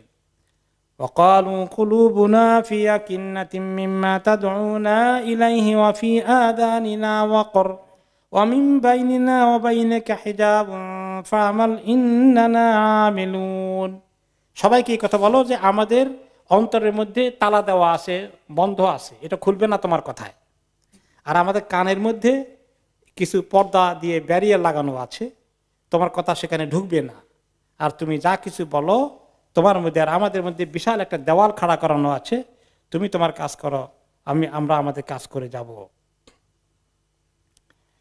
وَإِذَا قَرَأْتَ الْقُرْآنَ جَعَلْنَا بَيْنَكَ وَبَيْنَ الَّذِينَ لَا يُؤْمِنُونَ بِالْآخِرَةِ حِجَابًا مَسْتُورًا, অন্য আয়াতে আল্লাহ তাআলা বলেছেন আপনি যখন কোরআন পড়েন, তারা শোনার পরে মনে হয় যেন তাদের মধ্যে কোনো অ্যাকশন হলো না, মনে হয় যেন আপনার মধ্যে তাদের মধ্যে আমি কি করেছি, যারা ঈমান আনে না আখিরাতের প্রতি, হিজাবাম মাস্তুরা, বিরাট একটা পর্দা দেওয়ালের মতো দাঁড়িয়ে আছে। ওয়াজআলনা আলা কুলুবিহিম আকিন্নাতান আন ইয়াফকাহু, আমি তাদের অন্তরের মধ্যে একদম একটা বড় ধরনের বাধা দেওয়াল খাড়া করিয়ে দিয়েছি, ঢুকে না, তারা বুঝতে পারে না, বুঝতে চায় না। ওয়াফি আযানিহিম ওয়াকরা, তাদের কানের মধ্যেও এরকম দেওয়াল দেওয়া আছে, বাধা দেওয়া আছে, সেটা ঢুকে না ভালো কথাগুলো। وَإِذَا ذَكَرْتَ رَبَّكَ فِي الْقُرْآنِ وَحْدَهُ وَلَّوْا عَلَى أَدْبَارِهِمْ نُفُورًا, যখন কোরআনে আপনার রবের কথা বলেন, এক রবের কথা আলোচনা করেন, তখন সঙ্গে সঙ্গে তারা পৃষ্ঠ প্রদর্শন করে জলদি করে পালিয়ে যায়, চলে যায় আপনার কাছ থেকে দূরে। দিতে দিতে তারা এই কথা বিভিন্ন তারা কথা প্রচার করার কাজ খুব জোরসোরে করছে। আল্লাহ তাআলা বলেন উনজুর কাইফা দরাবু লাকাল আমসালা ফাদাল্লু ফালা ইস্তাতিউনা সাবিলা, আপনি দেখেন তারা আপনার ব্যাপারে কি কি অপপ্রচার করে, এক একবার এক একটা বলে, কোনটা বলে যে ঠিক করবে সেটাও বুঝতে পারে না, এক এক সময় এক একটা বলে তারা অপপ্রচার করছে। মিথ্যা কথা বলতে হলে কত কাহিনী বানাইতে হয় দেখেন না, একজন হলো জালিম, আরেকজন হলো মাজলুম। এখন মিডিয়ার কাজ কি, মাজলুমকে জালিম বানাবে আর জালিমকে মাজলুম বানাবে, এই জন্য কাহিনী জোগাড় করে। তো তারাও কোনটা বলে যে তাদের কাহিনী ঠিক করবে। এখন তারা আসলো যে তারা ওনার সঙ্গে কিছু একটা পরামর্শের জন্য আসলো, মানে ওনার সঙ্গে সলা পরামর্শ করে কম্প্রোমাইজ করার ফর্মুলা নিয়ে আসলো। এত অপপ্রচার করে ঠেকানো যায় না, এখন কি করা যায়, চলো দেখি তার সঙ্গে ডিল করা যায় কিনা। তো তারা আসলো যে এক কাজ করো নবী মোহাম্মদ, তোমার কিছু জিনিস তুমি একটু ছাড় দাও মাঝে মধ্যে, আর আমরা তোমার বিরোধিতা কিছু ছাড় দেই, তো একটু কম্প্রোমাইজ করে ফেলি, আমরা বসে আলাপ আলোচনা করি, তুমি কোন লাইনে কথা বলবা, কদ্দূর পর্যন্ত যাবা, আর আমরা কোন লাইনে কথা বলে কদ্দূর পর্যন্ত যাবো, একটা এগ্রিমেন্ট করে ফেলি। তো নবী করিম সাল্লাল্লাহু আলাইহি ওয়াসাল্লাম চিন্তা করলেন দেখি কিছু তারা বলে কিনা, আচ্ছা দেখি রিজনেবল হয় কিনা, তিনি বোধহয় একটু কনসিডার করছিলেন। তো আল্লাহ তাআলা ওহী নাযিল করে দিলেন, ওয়াদ্দু লাউ তুদহিনু ফায়ুদহিনুন, তারা অনেক আশা ভরসা করে আপনি যদি একটু কম্প্রোমাইজ করেন তারাও কিছু কম্প্রোমাইজ করতে রাজি আছে। আল্লাহ ওনাকে সাবধান করে দিচ্ছেন, তাই না? এবং তার চেয়ে ইমাম তাবরী রহমতুল্লাহ আলাইহি বললেন যে তারা কিভাবে আসলো, হাউলাইল মুশরিকুন ইয়া মুহাম্মদ লাউ তালিনু লাহুম ফি দীনিকা বিইজাবাতিকা ইয়াহুম ইলা রুকুনি ইলা আলিহাতিহিম, যে আপনি তাদের মাবুদগুলোর ব্যাপারে কথাবার্তা একটু রয়েছে যদি বলেন, ফায়ালিনুনা লাকা ফি ইবাদাতিকা ইলাহাকা, আপনি তাহলে আপনার মাবুদের ব্যাপারেও তারা হয়তো একটু নরম হবে, কিছু কম্প্রোমাইজ করবে, কিছু কনসিডার করবে কিনা, এইরকম জিনিস যদি আপনার কাছে প্রস্তাব আসে খবরদার আপনি সাবধান থাকবেন। আর আসলেই তিনি বলেন, হে নবী, আপনাকে যদি আমি মজবুত করে না দিতাম, লাকাদ কিত্তা তারকানু ইলাইহিম শাইআন কালিলা, মনে হয় যেন আপনি তাদের দিকে একটু ঝুঁকে পড়ছিলেন কিনা, একটু মনে হয় যেন তাদের কথা শোনার জন্য বসার জন্য বোধহয় আপনি প্রস্তুতি নিচ্ছিলেন। আপনি যদি সেটা করতেন কি হতো জানেন,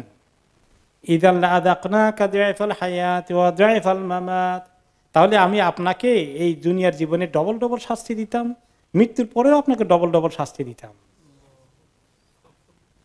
তো অর্থাৎ উনি তো করবেন না, করলে এরকম হতো, আল্লাহ তাআলা ওনাকে এদুতার করতে দিবেন না। আর তিনি হয়তো মনে করছেন কি বলে একটু শুনি না, কিছু কনসিডার করা যায় কিনা, তিনি তো ইসলামের দিকে আনার জন্য এরকম করেন। মাঝে মধ্যে মুসলমানদের মধ্যেও আছে কিছু লোক অন্যদের সাথে, অমুসলিমদের সাথে বিভিন্ন বিষয়ে, ইসলামিক বিষয়ে মনে হয় যেন একটু একটু কম্প্রোমাইজ করে ছাড় দিলে টিলে মনে হয় যেন দুনিয়াতে শান্তি চলে আসবে আর এই সংঘর্ষ থাকবে না। তা আমাদের ইসলামের ব্যাপারে এত অপপ্রচার করে আমরা কিছু ছাড় দেই না কেন? এগুলো কেউ কোনো সময় চিন্তা করেন কি না, এগুলো অ্যাডভান্স আল্লাহ রাব্বুল আলামিন জানেন। এগুলোর একটা সিন ক্রিয়েট করে আল্লাহ তাআলা আমাদের জন্য কি করেছেন, লেসন রেখে দিয়েছেন। এরপরে তারা আসলো কয়েকজন লিডার, যে তারাদা রাসূলুল্লাহ সাল্লাল্লাহু আলাইহি ওয়াসাল্লাম ওয়া ইয়াতুফু বিল কাবা ফিমা বালাগানি আল আসওয়াদ ইবনে মুত্তালিব ইবনে আসাদ ইবনে আব্দুল উজ্জা, কয়েকজন লোক নবী করিম সাল্লাল্লাহু আলাইহি ওয়াসাল্লামকে পেয়ে গেলেন, উনি তাওয়াফ করছেন, এই সময় ওনাকে তারা ধরে ফেলল, মানে তাদের আলাপ আলোচনার জন্য। এই কয়েকজন লিডার ধরো, এখন মোহাম্মদকে নিয়ে আমরা বসি, তার সঙ্গে কথাবার্তা বলি। ওয়ালিদ ইবনে আসওয়াদ ইবনে মুত্তালিব, আল ওয়ালিদ ইবনে মুগীরা, উমাই ইবনে খালাফ, আস ইবনে ওয়াইল, এরা এই সবগুলো কিন্তু খুব প্রভাবশালী। এসে ওনাকে বলল, ক্বালু ইয়া মুহাম্মদ হালুম্মা, আসো তোমার সঙ্গে একটা কথা বলি, আমাদের প্রস্তাবটা শুনো। ফালনা আবুদ মা তা আবুদ, আমরা তোমার যে যাকে তুমি ইবাদত করো তার ইবাদত আমরা করতে রাজি আছি। ও তা আবুদ মা না আবুদ, তুমি শুধু একটা শর্ত যে আমাদের মাবুদের সঙ্গে তুমি কিছু ইবাদত করে ফেলবা। ওকে, ফানাশতারিকা নাহনু ওয়া আনতা ফিল আমর, আমরা তোমাদের মধ্যে আর কোনো গন্ডগোল থাকবে না, সুন্দর একটা শান্তি চুক্তি হয়ে যাবে, পিস অ্যান্ড হারমোনি, আমরা সবাই একসঙ্গে বসবাস করি, অসুবিধা কি সমাজের মধ্যে, এগুলো নিয়ে এত দ্বন্দ্ব সংঘর্ষের দরকার কি, আসো আমরা একটা কম্প্রোমাইজে চলে আসি। ওকে, ফাইন কানা আল্লাযী তা'বুদু খায়রান মিম্মা না'বুদ কাদ আখাযনা বিহাযনা মিনহু, তোমার মাবুদ যদি আসলেই ভালো হয়, তার কাছে ভালো কিছু থাকে, তো আমরা ইবাদত করে সেটা আমরা কিছু পেয়ে গেলাম, আমরা এটা মিস করলাম না। ওয়া ইন কানা মা না'বুদু খায়রান মিম্মা তা'বুদ, আর আমরা যে মাবুদের ইবাদত করি এর মধ্যে কোনো ভালাই থাকলে তুমিও সেটা মিস করলো না, কুনতা কাদ আখাযতা বিহাযকা মিনহু, তুমিও মোটামুটি আমাদের মাবুদের ভালো কিছু থাকলে সেটাও পেয়ে গেলা, তোমার মাবুদের ভালোটাও পাইলা, আমাদের মাবুদের ভালোটাও পাইলা, আর আমরা দোনো মাবুদের পেলাম, অসুবিধা কি? আল্লাহ তাআলা তখন কোন সূরা নাযিল করলেন? কুল ইয়া আইয়ুহাল কাফিরুন লা আ'বুদু মা তা'বুদুন, হে কাফেরগণ আপনি বলেন, হে কাফেরগণ, লা আ'বুদু মা তা'বুদুন, আমি কখনো ইবাদত করব না যে মাবুদের ইবাদত তোমরা করো। লা আ'বুদু মা তা'বুদুন, তারপরে কি? ওয়ালা আনা আবিদুম মা আবাদতুম ওয়ালা আনতুম আবিদুনা মা আ'বুদ, আর আমি যে মাবুদের ইবাদত করি তোমরা তার ইবাদত করবে না। ওয়ালা আনা আবিদুম মা আবাদতুম, আবার রিপিট করা হচ্ছে, তোমরা যেটার ইবাদত করো আমি তার ইবাদত করব না। রিপিট হলো না? রিপিট হচ্ছে। লাকুম দীনুকুম ওয়ালিয়া দীন, তোমাদের ধর্ম তোমাদের কাছে, আমার ধর্ম আমার কাছে, মিক্স আপ করার কোনো সুযোগ নেই। তো এখানে শুধু ইবাদতের উদ্দেশ্য নয়, এখানে গোটা দিন, লাকুম দীনুকুম ওয়ালিয়া দীন, এই শুধু ইবাদত নয়, দিনের মধ্যে যত রকমের সংস্কৃতি আছে সব কিছু শামিল। কৃষ্টি, কালচার, ঈদ, আনন্দ, তাদের ধর্ম দিবস, আমাদের ধর্ম দিবস। অনেকে ক্রিসমাস উপলক্ষে আমরা এটা করতে পারবো কিনা, ওটা করতে পারবো কিনা, হ্যাপি ক্রিসমাস বলতে পারবো কিনা, বললে অসুবিধা কি, অনেকে ফতুয়া দিয়ে বসে আছেন। তো এখানে এই যে উম্মতের জন্য এই সিচুয়েশনগুলো আসবে, এগুলো আল্লাহ তাআলা তো জানেন। সেই জন্য ওই সমস্ত সময়ের যে ঘটনাগুলোর সঙ্গে আল্লাহ তাআলা ঘটিয়ে সে উপলক্ষে তিনি আমাদের জন্য গাইডলাইন রেখেছেন। অ্যাজ এ খামাখা লোকেরা বিভিন্ন রকমের দ্বিমত পোষণ করে, সেগুলো জবাব তো আল্লাহ তাআলা কোরআনে পাকে দিয়ে দিয়েছেন। তাহলে এই যে অন্যদের পক্ষ থেকে তাদের কোনো অসুবিধা নাই এক আধ দিন আমাদের মাবুদের ইবাদত করতে, কিন্তু আমাদের একবার করতে গেলে অসুবিধা আছে কিনা? সুবহানাল্লাহ। একবার যদি কেউ করে, সুবহানাল্লাহ, তার ঈমান শেষ, শিরক করে ফেললো। তাদের যদি একবার তাওহীদ করে কিছু আসে যায় না, শিরক তো আছেই ভিতরে, তাওহীদ করলে অসুবিধা কি? কিন্তু আমাদের তাওহীদ এমন জিনিস, শিরকের সামান্য একটুও অ্যালাউ করা যাবে না। তাদেরকে যদি বলেন চলো আসো আমাদের মসজিদে আমরা এই উপলক্ষে দোয়া করছি, তার অনেকে চলে আসবে। মানে আমাদেরকে যদি বলে যে আসো আমাদের তরিকায় দোয়া করি, ইবাদত করি, আমরা যেতে পারবো? তাহলে তো আসলে তো ইকুয়াল না সিচুয়েশন। এই যে অনেক সময় আমরা বেকায়দা পড়ি, তারা এভাবে করতে চায়, তা আমরা করি না কেন? এটা এটা না করলে তো অসুন্দর দেখা যায়, এরকম আমাদের কেউ কেউ মনে করে বসি। কিন্তু আমাদের কি যে অসুবিধা আছে, আমাদের দিনের মূল ভিত্তি তো তাওহীদ। তো এই জিনিসটা এই জন্য শুধু ইবাদত নয়, সার্বিক যে কোনো ধর্মীয় এনিথিং ধর্মের সঙ্গে লিঙ্কড হয়ে আছে, ক্রিসমাসটা তাদের ধর্মের একটা বিরাট অংশ। মূল ভিত্তি হলো কি? ঈসা আলাইহিস সালাম আল্লাহ তাআলার সন্তান, এটা তো মূল আকীদার বিশ্বাস। এটার ব্যাপারে কোন বিষয় আপনি একমত হতে পারবেন না? লাকুম দীনুকুম ওয়ালিয়া দীন। ওই ধর্মকে অবজ্ঞা করার, হামলা করার, ওই ধর্মের ব্যাপারে নিন্দা করারও আমাদের দরকার নাই, কিন্তু লাকুম দীনুকুম ওয়ালিয়া দীন, তোমাদের ধর্ম তোমাদের পাশে। যদি ওইখানে ক্রিসমাস উপলক্ষে আপনি যেটাই করেন, সেটার মূল বক্তব্য হচ্ছে ঈসা আলাইহিস সালাম আল্লাহর সন্তান। তাই এর শিরকের মধ্যে আপনি সরাসরি কোরআনে পাকে অন্য সূরাতে আল্লাহ তাআলা বলেছেন, তারা এমন কথা বলেছে যে আল্লাহ তাআলা একজনকে সন্তান হিসাবে নিয়েছেন। এই কথা এত মারাত্মক কথা, আকাশ জমিন মনে হয় এই কথার ভারের কারণে, এই কথা এত ব্যাপক, মনে হয় আকাশ জমিন নিজে ভেঙ্গে চুরমার হয়ে পড়ে যাবে। মনে হয় পাহাড় হাদ্দা, পাহাড়টা মনে হয় ভেঙ্গে চুরমার হয়ে যাবে, যে আল্লাহর ব্যাপারে এত বড় তহমত, যে আল্লাহর কুল হু আল্লাহু আহাদ আল্লাহুস সামাদ লাম ইয়ালিদ ওয়া লাম ইউলাদ, এই কথার পরিবর্তে যে কথা, এই কথা আল্লাহর কাছে এত বড় কথা, সেই কথাটাকে সঙ্গে কোনো কম্প্রোমাইজ করার কোনো সুযোগ নাই। এই জন্য কম্প্রোমাইজের এই যে প্রেশার আসে সেখানে দেখো, কারোর সঙ্গে আমাদের দুশ্মনির দরকার নাই, কিন্তু আমাদের দিনের ব্যাপারে কম্প্রোমাইজ করার কোনো সুযোগ নেই। এই মজবুতিটা আল্লাহ তাআলা এখানে ওনার সিরাতে পাক থেকে আমাদের শিক্ষা নিতে বলছেন। এ কাজে এই সূরা শুধু ওনার জামানার জন্য নাজিল হয়েছে, এই সূরার আর দরকার নেই। যুগে যুগে যখন এই পরিস্থিতি সৃষ্টি হবে, তখন এই সূরা আমাদেরকে গাইড করবে, হেল্প করবে। এরপরে বারে বারে তাকিদ করা হয়েছে, রিপিট করা হচ্ছে, লাকুম দীনুকুম ওয়ালা আনা আ'বুদু মা আ'বুদু ওয়ালা আনতুম আ'বিদুনা মা আ'বুদ। 4টি বাক্য, একই অর্থ 4বার বলা হয়েছে। কত গুরুত্ব দেওয়ার জন্য। এরপরে একদিন নবী করিম সাল্লাল্লাহু আলাইহি সাল্লাম, তাদের আরেকটি বিষয় ছিল যে ওনার সঙ্গে কিছু কৃতদাস মার্কা লোকজন ইসলাম কবুল করেছে, তাদেরকে নিয়েও বসেন, কিছু ধনী লোকও বসে, গরিব লোকও বসে, ওইখানে তারা কেমনি আসবে, এটি আরেকটা অপপ্রচারের হাতিয়ার। তো একদিন নবী করিম সাল্লাল্লাহু আলাইহি ওয়াসাল্লাম মসজিদে বসা আছেন বাইতুল্লাহ, কিছু কিছু কয়েকজন সাহাবী যারা একটু কৃতদাস ছিলেন, যারা নির্যাতনের শিকার, খাব্বাব, আম্মার, আবু ফুকাইহা, এই কয়েকজন, সোহাইব, ওনারা বেশ কয়েকজন আসলেন, এসে নবী করিম সাল্লাল্লাহু আলাইহি ওয়াসাল্লামের পাশে বসলেন। এদেরকে দেখে ওরা বলল, দেখো, বড় বড় লিডার ওয়ালিদ ইবনে মুগিরা সহকারে তারা আসলো, তারা বলল, হাউলা আসহাবুহু কামায় তারাউন, দেখো তো তার এসব যে কৃতদাস সমাজের নিচু তবকার লোকেরা তার পাশে বসে আছে, আর এইখানে নাকি তারাই হক বেশি চিনছে আমাদের থেকে। আমরা এত বুদ্ধিমান, এত জ্ঞানী গুণী, এত লিডার, আমরা বুঝি না, আর বেকুবগুলো বুঝছে, এইটা নাকি আমাদের জন্য একটা দিন হলো। এইভাবে করে প্রেশার দিল যে তোমার পাশ থেকে এগুলোকে সরাই দাও, তাহলে তোমার কথা শোনার জন্য আমরা আসতে পারি। এই সমস্ত ছোটখাটো লোকজন তোমাদের পাশে ঘুরঘুর করে, আমরা সবাই ভিআইপি, হ্যাঁ, আমাদের জন্য তুমি এদেরকে নিয়ে বসলে তোমার কথা আমরা শুনতে আসবো না। আসলে কি তারা শুনতে আসবে নাকি? এটা একটা উসিলা যে এদেরকে বের করে দাও। তো আল্লাহ তাআলা নবী করিম সাল্লাল্লাহু আলাইহি ওয়াসাল্লাম যেন চিন্তা না করেন, আচ্ছা ঠিক আছে, কোনো সময় তাদেরকে বলি ওই দিন তোমরা আসো না, আমি শুধু বড় লোকদের জন্য দরজা খুলি, এরকম কোনো চিন্তা যেন না করেন।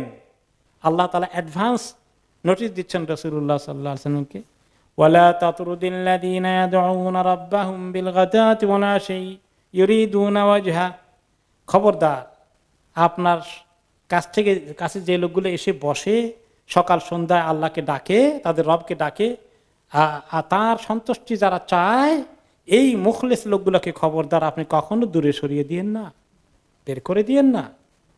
মা আলাইকা মিন হিসাবিহিম মিন শাই, ওদের হিসাব নিকাশের দায়িত্ব আপনাকে আল্লাহর কাছে দেওয়া লাগবে না। যারা এই উসিলা দিয়ে ইসলাম থেকে দূরে থাকে, তাদের এই বড় লোকদের জন্য আপনাকে আল্লাহর কাছে দায়ী হওয়া লাগবে না। এখন আমাদের মধ্যে মাঝে মধ্যে লোকেরা বলে, যারা বুদ্ধিজীবী মার্কা, বড় বড় উঁচু তবকার, তারা এই সমস্ত মসজিদে সাধারণ মানুষের সঙ্গে বসলে কি তাদের বাণিজ্য থাকে নাকি? ওনাদের খুব কমই পাবেন, আপনি বসেন না। ইন্টেলেকচুয়ালদের আলাদা আড্ডা আছে, আলাদা সোসাইটি আছে, সেখানে তারা মাঝে মধ্যে মনে করে যে ওইখানে আলাদা কোনো ইসলামিক কিছু করা যায় কি না, যে যাতে যেখানে এই সমস্ত সাধারণ লোকজন থাকবে না, এরকম মাঝে মধ্যে প্রস্তাব আসেও কোনো কোনো জায়গায়। যে দেখেন, বড় বড় ইন্টেলেকচুয়াল লোকদেরকে ধরতে হলে তাদের মানের একটা প্রোগ্রাম করতে হবে, তাদের মানে সেখানে ওইরকম ভিআইপি মেহমানদারির মতো করতে হবে, নাহলে তো তারা আসবে না করে দিন ইসলামের দিকে। এরকম কেউ কেউ চিন্তা করে মাঝে মধ্যে, যে সাধারণ মানুষের জন্য যেভাবে করেন এইভাবে করে ওই সমস্ত লোকদেরকে পাবেন না। সমাজের বড় বড় লোকদেরকে ধরতে হলে ওইরকম আলাদা তরিকায় তাদের মতো করে একটা অনুষ্ঠানের আয়োজন করে যে ডিফারেন্ট টাইপের দাওয়াতি কাজের ব্যবস্থা করতে হবে। আবু বকর রাদিয়াল্লাহু আনহু অনেক বড় মাপের লোক ছিলেন, অনেক উঁচু সমাজের অত্যন্ত প্রভাবশালী লোক ছিলেন, তার কাহিনী আবার আসবে ইনশাআল্লাহ। তো উনি কি সাধারণ লোকদের বেলালের সঙ্গে বসে উনি পারেন না ইসলাম শিখতে? কাজে এরকম ক্লাস ডিফারেন্স করা, শ্রেণী বৈষম্য করা এবং বড় লোক ছোট লোককে বিভক্ত করা, এটা ইসলাম কখনো চায় না। এই জন্য ইসলামের জামাতের নিয়ম কি, এই মসজিদের মধ্যে আপনি আসেন, প্রথম আকারে যদি একেবারে আপনার বাড়ির চাকর থাকে আর আপনি পাশে থাকেন, দাঁড়াতে গেলে তার রাইট আছে না নাই? আছে।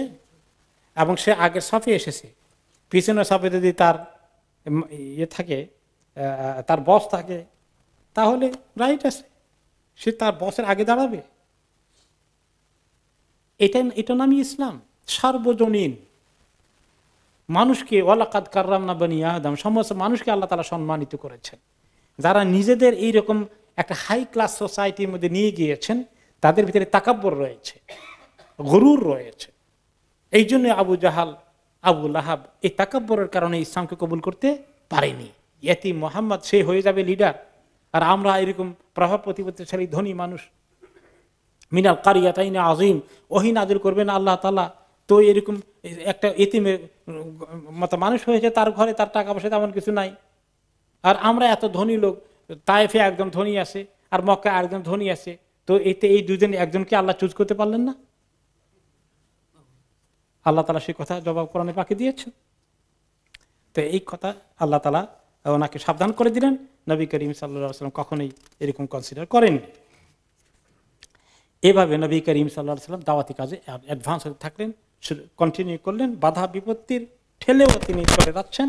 আলহামদুলিল্লাহ, যখন তিনি এগিয়ে যাচ্ছেন, থামছেন না, তখন তাদের এই পদ্ধতিগুলোর পরে আসলো এবার আসল পদ্ধতি। আসল পদ্ধতি কোনটা? নির্যাতন। এর আগে বিভিন্ন তরিকায় উপহাস, ঠাট্টা, বিদ্রুপ, মস্কারি, উল্টা অপপ্রচার, এইগুলো দেখায় থামানো যায় না। এখন ইসলামকে ঠেকানোর জন্য নির্যাতনের পথে আসতে হবে, এবং এই নির্যাতনের তরিকা এই জমানায় আছে কিনা? বিভিন্ন মিডিয়া সারাদিন বলার পরে দেখা যায় থামানো যায় না। এখন ইসলাম আলাদেরকে নির্যাতনের শিকার বানাতে হবে। তো এই নির্যাতনের শিকার মক্কার লোকেরা মিটিং করলো আবার। ফাজতামা রুউসুল মুশরিকিন ওয়া ক্বাররারুল লুজুআ ইলাল উনফি ওয়াল কুওয়াতি ফি মুহারাবাতিল ইসলাম ওয়াল মুনতামিনা ইলাইহি। মক্কার লিডাররা একত্রিত হয়ে গেল। দেখো, অনেক চেষ্টা করলাম কয়েক বছর থেকে, দেখা যাচ্ছে যে না, তার ভিতরে অলরেডি লোক ঢুকছে, আস্তে আস্তে করে লোক বাড়ছে। এটা তো আমাদের জন্য চ্যালেঞ্জ।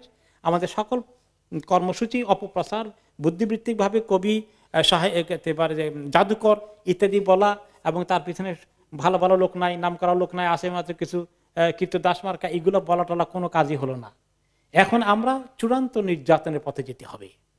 তারা মক্কা লোকেরা সিদ্ধান্ত নিল, যাদের আন্ডারে আত্মীয় স্বজনের মধ্যে হোক অথবা চাকর বাকর বা কৃতদাস দাসী আছে, প্রত্যেক মনিবের দায়িত্ব হলো এদেরকে শায়েস্তা করা।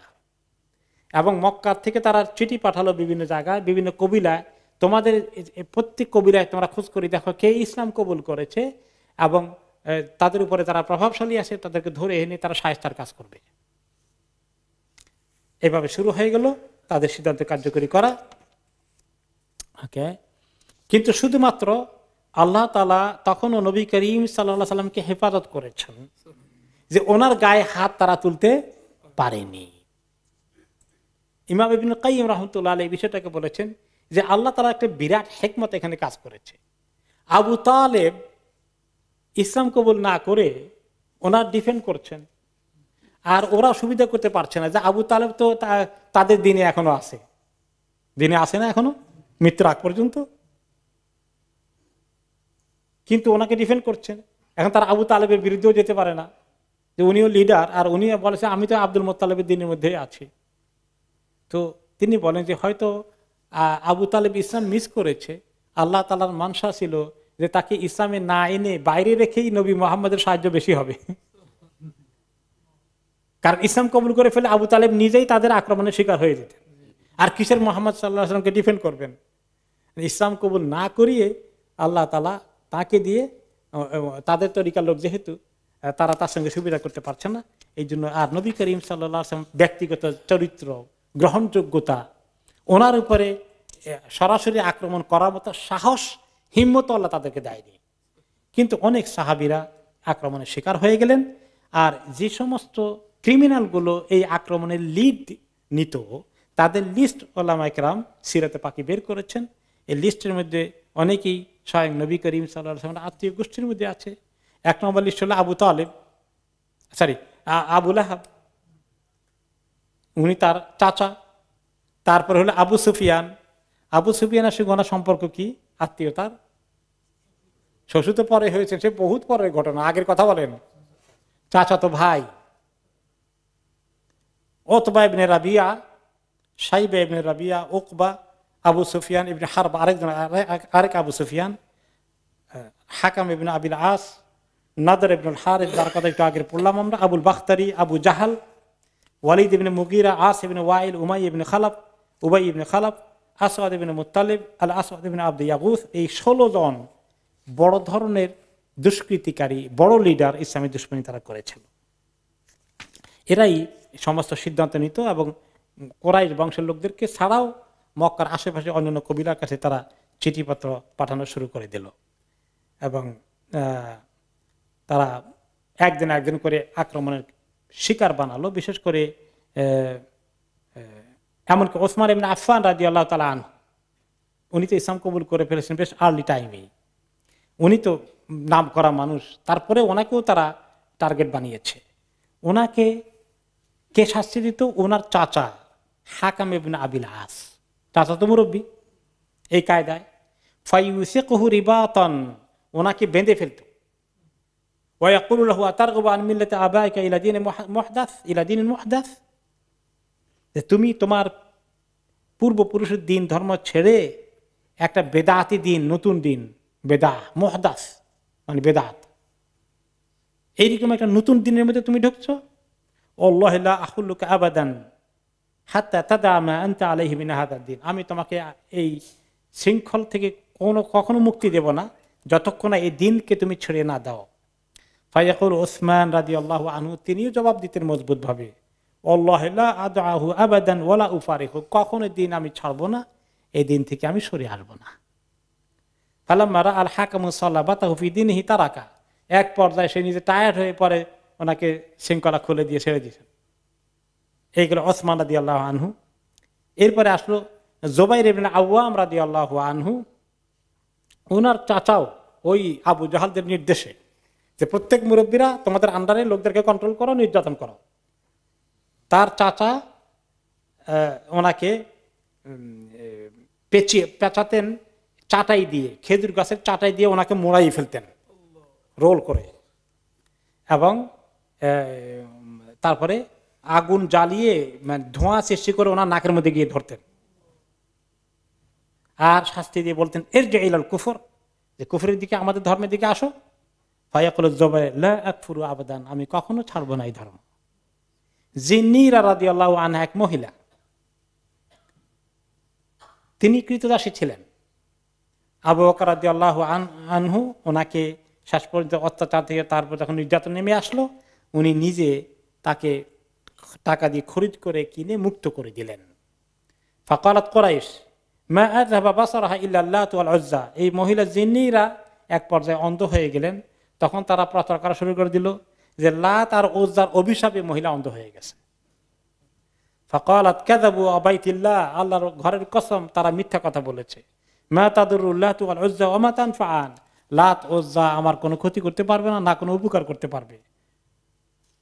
তিনি প্রতিবাদ করলেন তাদের কথা।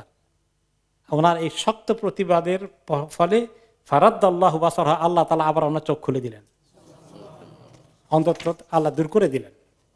মুসআব ইবনে উমাইর রাদিয়াল্লাহু আনহু উপর নির্যাতন, যে তিনি মক্কার একজন টকবগে যুবক ছিলেন, চেহারা অত্যন্ত সুন্দর, আর বাপ মায়ের একান্ত প্রিয় সন্তান, আর টাকা পয়সা যথেষ্ট ছিল, এমন ধনী ছিল, সবচেয়ে দামি কাপড়, ডিজাইন ক্লথগুলো কোথায় পাওয়া যায় আবিষ্কার করা, দামি সুগন্ধি, লম্বা লম্বা চুল, মাথায় তেল দিয়ে ভালো করে আঁচড়ে বের হতেন।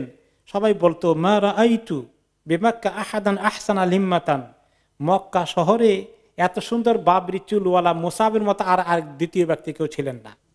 ওয়ালা আরাক্কা হুল্লাতান ওয়ালা আনআমা নি'মাতান মিন মুসআব ইবনে উমাইর, তার মতো এরকম নিয়ামতে ডুবে থাকা, পয়সা করে ফুটানি করার কোনোটার অভাব নাই, সুগন্ধির অভাব নাই। কোন রাস্তা দিয়ে গেলে সবাই টের পেত এই রাস্তা দিয়ে মুসাব গিয়েছে, কারণ এই সুগন্ধি আর কার ঘরে নাই, এত দামি আতর ব্যবহার করতেন।